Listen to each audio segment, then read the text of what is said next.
సరస్వతి సరస్వతి ఏమే ఏంటండి? దాన్ని విడిచిపెట్టి ఎక్కడున్నావు? పూజ చేస్తున్నాను. చేసిన పూజలు చాలు. ఏమైందండి? ఏముంది, మొన్న పోస్ట్ మ్యాన్ ని నిన్న పాలవాడిని పెళ్లి చేసుకోమని అడిగినట్టే ఇవాళ ఏకంగా అడుక్కునేవాడిని పెళ్లి చేసుకోమని అడుక్కుంటుంది నీ కూతురు. అయినా నీకు ఎన్నిసార్లు చెప్పాను దాన్ని ఒంటరిగా విడిచిపెట్టదని. ఏదిది? రే, చప్పుడు చేయకుండా మెల్లగారా. ఆ పిచ్చి చూసినట్టే చంపుకు తింటుంది. నీ రూమ్కి రావాలంటే ఇది ఒక టెన్షన్.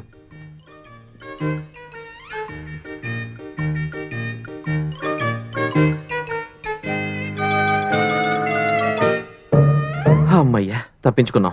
అమ్మయ్యా, తప్పించుకున్నాం.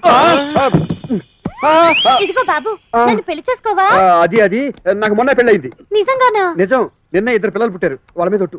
కావాలంటే శివాజీని పెళ్లి చేసుకో, వాడు ఖాళీగా ఉన్నాడు. వెళ్ళు. రేయ్, దాన్ని రెచ్చగొట్టకరా. శివాజీ, శివాజీ, నన్ను పెళ్లి చేసుకోవా? చేసుకుంటాను, వదులు. ఎప్పుడు? నిన్న గాని మొన్న గాని చేసుకుంటాను. నిన్నొద్దు, మొన్న చేసుకో. అలాగే. క్షమించండి బాబు. రామరా. నేను రాను. నన్ను శివాజీ పెళ్లి చేసుకుంటానంటున్నాడు. పెళ్లి చేసుకోవాలంటే ముందు నిన్ను పెళ్లి కూతుని చేయాలి కదమ్మా. దా.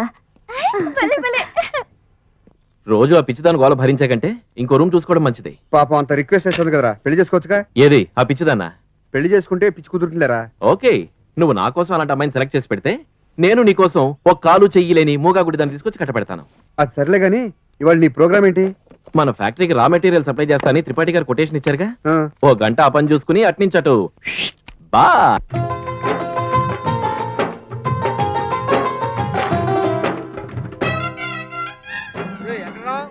తోటలోకి వెళ్ళి కొబ్బరికాయలు దమ్మని తెచ్చారా? ఎక్కడ లేడండి. తొందరగా కాని ఉండరా బాబు, తెల్లారితే పెళ్లి. టెన్షన్ ఎక్కిపోతుంది నాకు. సుబ్బారావు అయ్యా, ఇంట్లో మగ పిల్లలందరికీ ఏర్పాట్లు సరిగ్గా జరుగుతున్నాయా? సర్లే. తిగ్గిరి పుచ్చే ఒకసారి ఇటు వచ్చిపో. ఇప్పుడు అదేంట్రా? వచ్చి పొమ్మన్నావు కదా, పోతన్నా. సరే పోయిరా. అన్నావేంటి? ఇంట్లో ఇంత పెద్ద పెళ్లి చేస్తున్నాను కదా, ఈ వాళ్ళకి పెట్టిరా. ఎలక్షన్లు అయిపోయి కదా, బ్యానర్లు వేస్ట్ గా ఉన్నాయని పీక్ కట్టుకున్నాను తప్ప. సర్లే, శుభలేఖలు అందరికి పంచారా? ఎవరన్నా దిగడారా? మరి దిగడరా. పనికి మాలిన వాళ్ళందరికీ శుభరేఖలు వేసి అసలు ముఖ్యమైన వాళ్ళు ఇద్దరిని మరిసిపోయావు. ఎవరు, నువ్వు మీ ఆవిడనా? మాకు నీ శుభరేఖలు ఏమో అక్కర్లేదు. నువ్వు పిలవకపోయినా వచ్చి దొప్పించుకుంటావు, 4 మెతుకులు తినేళ్తాం. నీ దగ్గర అంటే ఎంతో మొహమాటం. 4 కాబట్టి 5 మెతుకులు తిను. ఇంతకీ ఆ ఇద్దరు ముఖ్యమైన వాళ్ళు ఎవరు? ఎవరా? ఢిల్లీ వాజ్పేయి గారికి వేసావా? హైదరాబాద్ నారా చంద్రబాబు నాయుడు గారికి వేసావా? వాళ్ళకెందుకురా? నువ్వు అసలు గడ్డి తింటున్నావా, వన్నం తింటున్నావా కడుపుకి? ఆ జన్మభూమని, వాటర్ షెడ్ అని, దీపం పథకాలని బోల్డ్ పథకాలు ఎడితే అన్ని శుభ్రంగా వాడుకు తొప్పావా? తిరమోసి ఇంట్లో శుభకార్యానికి అందరినీ పిలిచి వాళ్ళిద్దరిని మానేస్తావా? ఇవన్నీ మనసులో ఎట్టుకోరు. రేపు ఎత్తే మాత్రం వాళ్ళు వస్తారంటావా? రాకపోతే వాళ్ళని మన కాళ్ళు ఎట్టుకు బతిమాలు వెయ్యం. వాళ్ళ లెవెల్ వాళ్ళకుంటే మన లెవెల్ మనకుంటది. వచ్చేవో 4 పూరు మొక్కలు ఎక్కువ వేసి ఆకు నిండా 7 వన్నం వేస్తాం. పనిలో పని వాళ్ళు కూడా నన్ను ఒకసారి చూసేసినట్టు అయిపోతాం. నిన్ను చూడటం కోసం వాళ్ళు ఇక్కడికి రావాలా? నీ అబ్బా. నాన్న, అమ్మ రమ్మంటుంది నిన్ను. ఇప్పుడు రావడం కుదరదని చెప్పు, బోల్డ్ బిజీగా ఉన్నాం ఇక్కడ. మావయ్య, మీరు స్టేషన్కి వెళ్ళాలన్నారు? మర్చిపోయానమ్మా, వెళ్ళాలి. ఇంట్లో పెళ్ళెట్టుకుని పోలీస్ స్టేషన్ కిందకి. ఇప్పుడు పెళ్ళోరిని తప్పుడు మనిషి అనుకోరు. ఓరి తింగిరి బింగిరి, పోలీస్ స్టేషన్ కాదురా, రైల్వే స్టేషన్. అక్కడికి మాత్రం ఎందుకు పెళ్లి పనులు ఆపుకు దొబ్బి? నా ఫ్రెండ్ ఒకడు హైదరాబాద్ నుంచి ఫ్యామిలీతో వస్తున్నాడు. వాడిని రిసీవ్ చేసుకోవాలి. అన్నట్టు వాడు 4 రోజులు ఇక్కడే ఉంటాడు. వాడికి ఏ లోటు లేకుండా, నాకు మాట రాకుండా చూసుకోవాలి. అలాగే.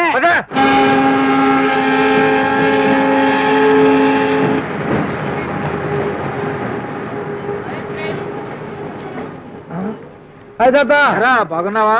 బాగుందా? నీకు బియ్యం బస్తాల పెట్టలు ఆడుతా ఉంటా. బాగున్నావా అని అడుగుతావే. ఎరా, ఎలా ఉన్నావు? బాగా పొట్టిగా ఉన్నారు. అమ్మగారు నాన్నగారు కులాసాగా ఉన్నారండి. ఆ కులాసమే పైన. ఏంటి అప్పుడు వెళ్ళిపోయారా? ఏంటి అంత తొందర? ఏమో 4 రోజులు ఉండెళ్ళొచ్చుగా. మన అమ్మాయి గారు అండి అచ్చం తమ్మరపూలకేనండి. అది నా కూతురు కాదు, మా ఆవిడ. అయ్యి బాబోయ్, మన ఆవిడ గారు అండి. అబ్బాయి గారి పక్కన అక్కలా ఉంటేనే పుసుక్కులు కూతురని వేసుకున్నాను. సెకండ్ సెటప్, సెకండ్ మ్యారేజ్ అండి. ఇప్పుడు నీకు ఆ వివరాలని ఎందుకు? బిడ్డలు తీసుకోదా? ఏంటి బాబు, రాగానే మీకు దండం పెట్టానా? లేదే. అయ్యి బాబోయ్, చూసారా, కంగారులో పుసుక్కుని మరిచిపోయాను. దండాలండి బాబు.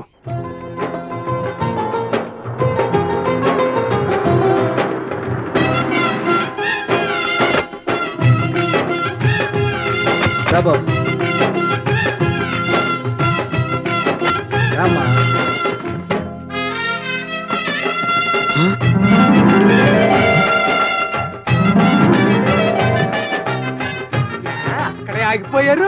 ఆ, అది అది మెట్లేగా ఎంతవ మెట్లు గుమ్మానికి అడ్డంగా కట్టించి చచ్చాడు. ఏమిటయ్యా నువ్వు మరి ఓవర్గాను మెట్లు గుమ్మ ముందు కాక వేరే ఎక్కడ కడతారా? ఏ అదంతా బోల్డ్ ఖాళీ స్థలం అక్కడ కట్టించి సావచ్చుగా, దారికి అడ్డంగా ఇక్కడే కట్టించాలా?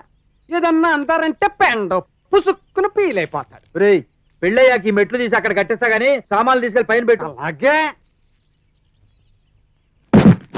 అయ్యి బాబోయ్, ఇదొకటి ఎదవ గుమ్మం, ప్రతి దానికి అడ్డే. లంకం తిల్లి కట్టాడు, లక్క పెడతాంత గుమ్మం పెట్టాడు. ఎండోయ్ పొట్టి పెండ గారు, లోపలికి వచ్చేటప్పుడు బాగా వంగుని రండే, లేకపోతే గుమ్మం తగిలి బుర్ర బొక్కడిపోద్ది. ఈ పిచ్చాడు ఎక్కడ దొరికారా నీకు? ఈ ఊరేరా, నువ్వు పద బాబు. పాపం బతికి చెడ్డాడు. ఉన్న 4 ఎకరాల్లో పత్తి పండించి అప్పుల పాలై పురుగుల మందు తాగేశాడు. అప్పటి నుంచి కాస్త మెంటలు ఎక్కింది. ఉన్న ఇల్లు పొలం కూడా పోయాయి. మూగ పెళ్ళాం, 3 ఆడపిల్లలు మిగిలారు. ఆ పని ఈ పని చేసుకుంటూ మన ఇంటి వెనకాల గదిలోనే ఉంటున్నారు. ఓహో, ఏ సుబ్బలక్ష్మి, సీత, ఇటు రండి. రండి అమ్మా రండి. ఇదేరా పెళ్లి కూతురు. నమస్తే. ఈ అమ్మాయి సీత అని వాడి పెద్ద కూతురు. ఆహా. వీడు నా ఫ్రెండ్ ప్రసాద్, వాళ్ళ ఆవిడ, వాళ్ళ అబ్బాయి. అయ్యో, సారీ అండి. పర్లేదండి. ఏం పర్లేదురా, కాలు పచ్చడి అయిపోతాను. అంత కళ్ళు మూసుకుని. నా వేలు పట్టుకోపోయేది నీ కాలు వెరకొడితే ఏంటి? ఊరుకో. ఏమిటా నువ్వు అనేది? ఆ రోజు నన్ను వర్షంలో తడిపిన పిల్ల ఈ పిల్లే. అలాగా? ఆ, చూడమ్మా, ఏది ఈ పిల్ల? అయ్య బాబోయ్, పుసుక్కుని నువ్వు నేను ఎంత తప్పు చేసేసాం. ఆ పెద్ద ఆయన కాళ్ళు పచ్చడి చేసేసాం. ఇంకా దీనికి ఉద్యోగం ఏమిస్తాడా కుర్రాడు? దీనికో దారి దొరుకుతేమో వీళ్ళిద్దరికి దారి చూపిస్తాది అనుకున్నాను. ఇప్పుడు గోదావరి అయిపోయింది నా బతుకు. అవును నాన్న, నాకు అదే భయంగా ఉంది. ఉండు, నేను ఆ పెద్ద ఆయన కాళ్ళు అట్టుకుని క్షమించమని బతిమాలుకుని వస్తాను. రేయ్ నాకు పిచ్చి టెన్షన్ ఎక్కిపోతాం, తొందరగా కాని ఉండరా. రే సుబ్బిగా, ఇవాళ పంతులు పిలుచురా. ఏం తాత ముహూర్తం ఎన్నింటికి? 8:10కి. బాబు గారు, తప్పు అయిపోయిందండి. ఏంటయ్యా నువ్వు? అమ్మో! నాలుగోసారి తెచ్చాను బాబోయ్. అమ్మోయ్ బాబు, మీరు నన్ను క్షమించాలి బాబు. ఇదేయ్ నిన్ను. ఏమైందన్నా? బాబు గారు, మీరు కూడా నన్ను క్షమించేయాలి. అడిగిన పెడతావునా? కాదండి బాబు, ఈయన మా సీత పై ఆఫీసర్ అని ఇలా తెలియక. కాళ్ళు ఎరగొడేస్తావా? పోలే నాన్న. పోన్లే పోన్లే అంటే నేను పోతాను రా. ఒరే తాత, ఈ కూతురు పెళ్లి నా చౌక కూర్చుంది. అంత మాట అనకండి బాబు గారు. ఇప్పుడు పుసుక్కున మీరు గాని సత్తే ఈ పెళ్లి ఆగిపోద్ది, నా కూతురు ఉద్యోగం పోద్ది. వద్దు బాబు గారు. చూడరా వీడే మాట్లాడుతాడా? పురుగుల మందు మనకి వదిలే. బాబు, నువ్వు కోతంత పెద్ద మనసు చేసుకుని మా సీతమ్మకు ఉద్యోగం ఇవ్వాలి, లేకపోతే అది పుసుక్కున పురుగుల మందు తాగేద్ది బాబు. అలాగే మీరు వెళ్ళండి. వస్తానండి.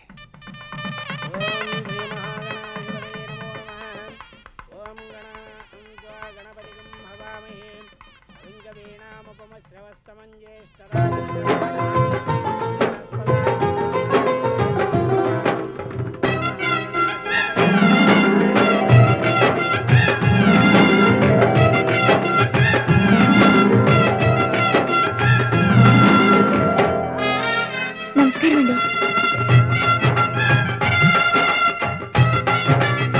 అమ్మో వీడుస్తున్నాడు.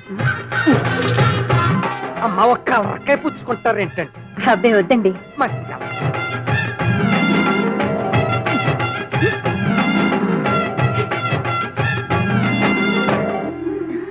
ఏమండి, పదే పదే విసిగిస్తున్నాను అనుకోక నన్ను మా నాన్నని క్షమించేసి ఆ ఉద్యోగం నాకు ఇప్పిస్తే మీ మేలు ఈ జన్మలో మర్చిపోలేను. నీ గురించి మీ ఫ్యామిలీ గురించి మా తాతారావు దగ్గర అన్ని విషయాలు తెలుసుకున్నాక మేము ఒక నిర్ణయానికి వచ్చాం. ఏంటండి అది? నువ్వు మా ఆఫీస్లో ఉద్యోగానికి పనికిరావు.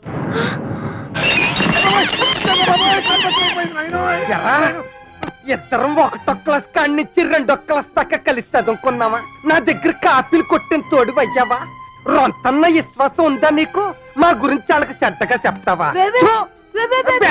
లేదేం లేదు, ఆ గూట్లో పురుగుల మంది ఉంటది, వెళ్ళట్టుకొచ్చి చెరొక్క తాగేద్దాం. అదేదో కాఫీ టీ లాగా మాట ముందు పురుగు మంది అంటావేంటి? లేకపోతే హార్లిక్స్ బూస్ట్ తాగితే చచ్చిపోతారా?